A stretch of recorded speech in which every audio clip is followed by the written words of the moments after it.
آپ کے ذہن میں اکثر خیال آیا ہوگا کہ یہ جو ہوائی جہاز جس کو ہم ہوا میں اڑتا ہوا دیکھتے ہیں، اس کو کون سی ایسی فورس ہے جو کہ ہوا میں اس کو اوپر اٹھائے ہوئے رکھتی ہے؟ تو آج ہمیں اس سوال کا ہی جواب ڈھونڈنے کی کوشش کریں گے۔ تو چلیے شروع کرتے ہیں۔ جب ہوائی جہاز ہوا میں موو کر رہا ہوتا ہے تو اس پر ہوا نیچے سے اوپر کی طرف ایک فورس لگا رہی ہوتی ہے جس کو کہا جاتا ہے لفٹ۔ یہ لفٹ برنالیز پرنسپل کی وجہ سے پیدا ہوتی ہے۔ برنالیز پرنسپل کے مطابق جہاں پر فلوئڈ کی ویلاسٹی زیادہ ہوتی ہے وہاں پر پریشر کم ہوتا ہے، اور جہاں پر فلوئڈ کا پریشر زیادہ ہوتا ہے وہاں پر اس کی ویلاسٹی کم ہوتی ہے۔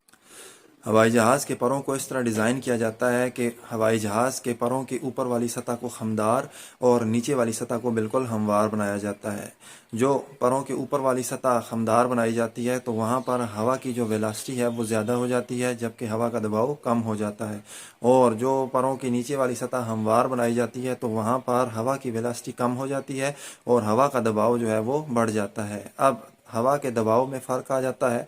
پر کے نیچے والے حصے میں جو ہوا کا دباؤ ہوتا ہے وہ زیادہ ہوتا ہے، اور پر کے اوپر والے حصے پر ہوا کا جو دباؤ ہوتا ہے وہ کم ہوتا ہے۔